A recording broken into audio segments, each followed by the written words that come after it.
Buen día, tengan todos ustedes bienvenidos a esta clase virtual Derechos del Niño, Niña y Adolescente con el tema La tutela. Este tema será presentado por el grupo número 8, cuyos integrantes son Duarte Yolima, Cañón Emilio y Durán Laura. Quien les habla, Laura Durán. Hablaremos a continuación de la tutela. La tutela es una relación legal que permite que una persona natural o jurídica se haga responsable por otra. Existen distintos tipos de tutela. Algunas son designadas por testamento, mientras que otras personas son nombradas tutoras por el tribunal. La tutela tiene por objeto la guarda y la representación de la persona incapaz y la administración de sus bienes, o solamente la administración de los bienes según las limitaciones que determina la sentencia y las exigencias del régimen tutelar al que queda sometida. De allí entonces que la tutela es una institución del derecho de familia dentro de las instituciones del amparo del incapaz, la cual entra en defecto de la patria potestad para cuidar la persona y, si fuera el caso, el patrimonio del menor de edad, para así garantizar su normal desarrollo hasta que pueda valerse por sí mismo. Antes de la entrada en vigencia de la LOGNA existían dos clases de tutela. Uno, la tutela ordinaria y dos, la tutela del Estado. La tutela ordinaria comprendía diversos tipos de tutores referentes a los modos de delegación del cargo de tutor. Tutela testamentaria, legítima y dativa. Igualmente existía la tutela permanente, interina y ad hoc, de acuerdo a las funciones atribuidas al tutor. Actualmente tenemos en el ordenamiento jurídico venezolano tres clases de tutela. El régimen de tutela ordinaria de menores establecido en el Código Civil y en la LOGNA sustituye la tutela del Estado por la colocación familiar o colocación en entidad de atención, tal cual como está establecido en el artículo 397 de la LOGNA, el cual establece tutela de niños, niñas y adolescentes separados o separadas de su familia de origen en los casos en que ambos progenitores o uno solo de ellos, cuando solo existe un representante, hayan fallecido o se desconozca su paradero. Ya existe tutor o tutora nombrado por dicho progenitor o progenitores, el mismo tutor o tutora o cualquier pariente del respectivo niño, niña o adolescente, deberá informar directamente al juez o jueza de su mediación y sustanciación del Tribunal de Protección de Niños, Niñas y Adolescentes, a fin de que proceda a constituir la correspondiente tutela en los términos previstos por la ley. La segunda clase de tutela que contempla nuestro ordenamiento jurídico es la tutela de entredichos por defecto intelectual a los mayores. Y estos entredichos son aquellas personas que están privados de la capacidad negocial en razón de un estado habitual de defecto intelectual grave o de condena penal. A consecuencia de ello, el entredicho queda sometido en forma continua a una capacidad negocial plena, general y uniforme. Se rige por las disposiciones relativas a la tutela ordinaria de menores en cuanto éstas sean aplicables a aquellas salvo norma especial de la ley, artículo 397 de la Constitución Nacional.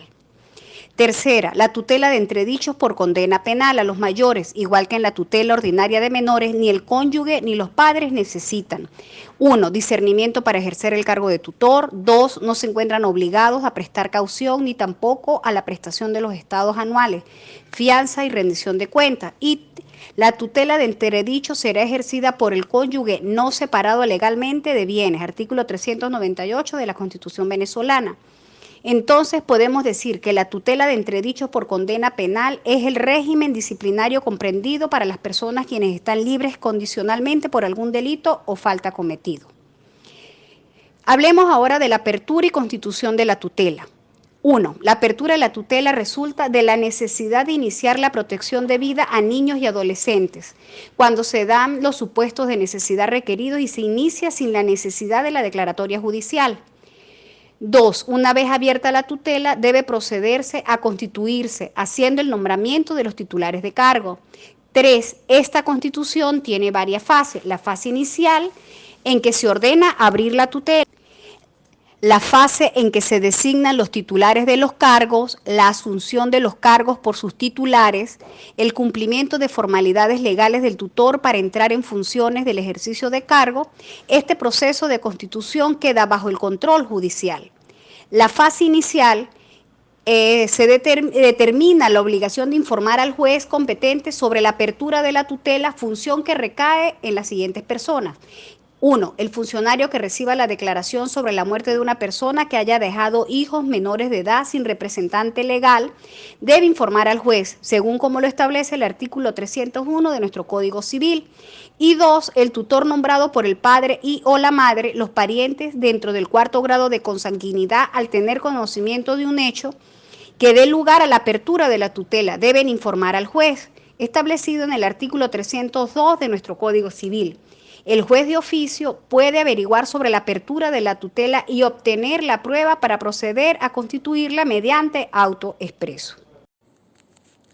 El Código Civil venezolano prevé 3 formas para designar a las personas llamadas a ejercer los cargos de la tutela de menores, como es designar al tutor, a los miembros del Consejo de Tutela, al protutor y suplente del protutor. Es así como tenemos la designación de los titulares del cargo del tutor. Vienen dados por la designación o delación paterna. Aquí son los progenitores. La designación o delación legal, que es dada por la ley. Y la designación dativa, que es otorgada por el juez competente en la tutela. Bien, la designación o delación paterna es la designación que tienen los progenitores, y para su validez es necesario que concurran 3 requisitos, los cuales están establecidos en el Código Civil venezolano. Es así que tenemos el artículo 305 que estipula que los progenitores que hicieron la designación estuvieran en el ejercicio de la patria potestad para el momento de esa designación. Como segundo, tenemos que para el momento de la muerte del progenitor que hizo tal designación estuviese en ejercicio de la patria potestad. Y por último, que el nombramiento sea hecho por escritura pública o por testamento, en el artículo 883 Código Civil y el artículo 307 en el último aparte. La delación legal o designación legal, esta es hecha por la ley y está prevista en el artículo 308 del Código Civil. Ella procede subsidiariamente de la delación paterna, es decir, solo se aplica la regla contenida en la norma legal cuando no hubiere delación paterna o si la designación del tutor que se hubiere hecho está afectada de invalidez por faltar a algunos de los requisitos exigidos. Y tenemos la delación dativa. Esta es hecha por el juez a falta de tutor y a falta de que no estén sus progenitores presentes o sus abuelos sobrevivientes. O el caso también de que estos tutores sobrevivientes pues estén inhabilitados para ejercer tal cargo. Para poder esta delación dativa, pues el juez procede a designar el tutor al menor, pero es necesario que, primero, él va a tomar en cuenta que sea competente para la organización de la tutela, es decir, que el tutor. Segundo, una vez que el juez haya escuchado previamente al Consejo de Tutela. Tercero, que haya tomado en cuenta las preferencias establecidas en ley, o sea, qué requisito debe reunir aquella persona que va a ser designada como tutor. Y por último tenemos que el juez no podrá nombrar más de un tutor para aquellos menores de edad que sean hermanos. Es decir, el caso de si hay dos menores de edad, se le nombra un solo tutor. Designación de los miembros del Consejo de Tutela. Este es un órgano consultivo permanente de la tutela y está integrado por 4 personas. Estos pueden ser designados por los progenitores en ejercicio de la patria potestad mediante testamento. ¿Okay? Si los nombrados por los progenitores son menos de estas personas, el juez debe constituir el consejo con las personas nombradas. Artículo 326 del Código Civil, encabezamiento. Se dice que esta es una delación paterna porque son los padres quienes llaman a integrar el consejo de tutela. Pero también es dativa porque es el juez quien en definitiva designa este consejo de tutela, tal como está establecido en el artículo 325 del Código Civil. Claro, esto sucede, aquí aclaramos que esto sucede en el caso de que aquellas personas que fueron nombradas por los padres estuvieran impedidos o fuesen más de las 4 personas, tal como está establecido en el artículo 324 del Código Civil. Tenemos la delación de los cargos del protutor y suplente. En este caso también puede haber delación paterna, en cuyo caso, a efecto de su validez, se exigirán los mismos requisitos que para el nombramiento del tutor. En esta delación paterna le corresponde al juez preferir este cargo, preferiblemente escoge a los abuelos del menor o parientes de este dentro del 4º grado de consanguinidad. Aquí el tutor no puede entrar en ejercicio de sus funciones si faltare el protutor. Y si no existiese este protutor, pues el tutor está obligado a solicitar de inmediato se le nombre. Ahora bien, antes de que esta persona fue nombrada como tutor para poder entrar a ejercicio de su cargo, él debe cumplir o presentar una serie de formalidades ante el juez. ¿Y cuáles son las siguientes? Primero, que el pupilo tenga protutor. Aquí se debe consignar un inventario de todos los bienes que recibió el pupilo, o sea, recibió el menor de edad, ya sea por fallecimiento de los padres o por herencia. Esto en el caso de que el menor pues le hayan dejado sus bienes materiales. ¿Okay? Tenemos que también se deben asegurar que estos resultados de administración del tutor pueden ser garantizados por una fianza. Y por último, se debe discernir que el cargo de tutor sea lógico. Tenemos que estos requisitos no pueden ser dispensados salvo que el tutor sea abuelo del menor. Es decir, si son los abuelos, pues a ellos no se le van a exigir todos los requisitos mencionados anteriormente. Ni es necesario el discernimiento del cargo, tal como lo establece el artículo 312 del Código Civil. Seguimos con la tutela interina. Inicia con el nombramiento de un tutor interino, cuyas funciones se van a limitar solo a ejercer la guarda del menor y a realizar ciertos actos de conservación y administración indispensable en los bienes del menor. El juez aquí está en el deber de dictar todas las medidas que él considere necesarias para evitar perjuicio en el patrimonio del menor por parte de este tutor interino. El tutor interino, él va a cesar en sus funciones al entrar el tutor ordinario a ejercer su cargo.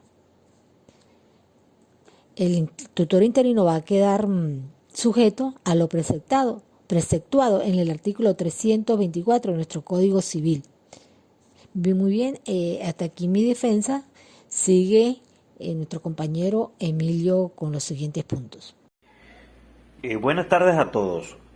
Para dar continuidad con el tema de la tutela expuesto por el equipo número 8, voy a darle continuidad con lo que es las obligaciones del tutor. Es importante aquí acotar lo siguiente: entre ellos está el velar por el bienestar del tutelado, su alimentación y educación. Además de ello, procurar el mejoramiento de sus capacidades y su mejor inserción en la sociedad, es decir, representarlo legalmente y administrar su patrimonio. También es necesario que informe al juez sobre la evolución del tutelado y rendir cuentas anualmente de la administración de los bienes. En cuanto a la representación y administración de los bienes del pupilo, el tutor debe hacer que los bienes del menor produzcan todos los beneficios, así como lo establece el artículo 363 del Código Civil. Además de ello, debe conservar el patrimonio del pupilo, impedir que perezcan de hecho o de derecho, tal como lo establece el artículo 366 del Código Civil. Igualmente debe aumentar el activo de su pupilo, obligando a gastar menos lo que sea posible en fin de capitalizar el excedente, tal como lo establece el artículo 362 y 365 del mismo código. Y lo importante aquí también es que no puede comprar los bienes del menor ni tomarlos en arrendamiento, tal como lo establece el artículo 370 del mismo código. Ahora bien, con respecto al Consejo de Tutela, podemos decir, ¿qué es Consejo de Tutela? Nos podemos hacer esa pregunta. Y es otro órgano permanente de la tutela. Está conformado de acuerdo al artículo 324 del Código Civil y dice, o está establecido que debe estar formado por 4 personas y su principal función es la de servir de órgano de consulta del juez, compartiendo las decisiones, su nombramiento es por designación de los padres del menor o parte del juez, o es parte del juez. En tal sentido puede ser nombrado por los padres o por el juez como tal. En cuanto a las atribuciones del Consejo de Tutela, es necesario que este Consejo dé referencia sobre el tutor al juez, es decir, que lo mantenga informado. Así lo establece el artículo 309 del Código Civil. Igualmente debe opinar sobre la determinación del lugar de residencia e instrucción del menor, tipificado en el artículo 348 del Código Civil. Determinará los bienes del tutor sobre los cuales debe constituirse la hipoteca legal, así como lo establece el artículo 360 del mismo Código. A su vez, debe examinar los estados de cuenta prestados por el tutor, establecido en el artículo 377 del Código Civil. Y un aspecto muy importante aquí, aprobar o no definitivamente la cuenta del tutor, así como lo establece el artículo 378 del mismo Código Civil.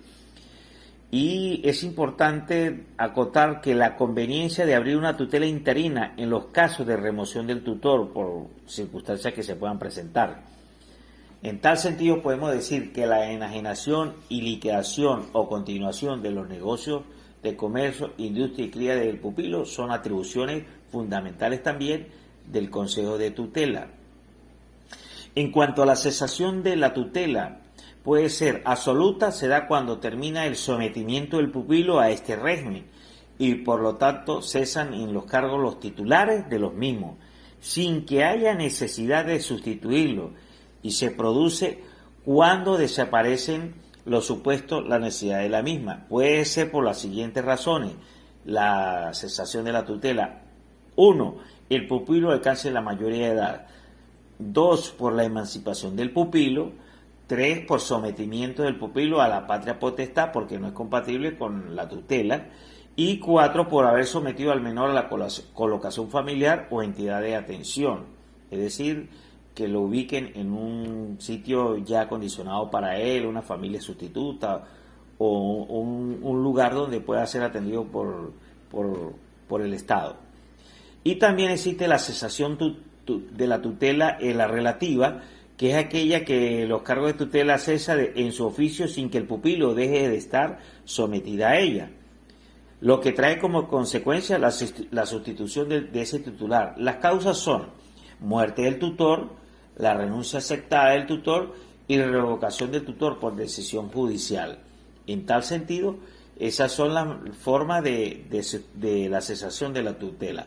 Con esto da por culminado el equipo número 8 sobre la tutela. Espero que les haya gustado la participación. Feliz tarde y muchas gracias.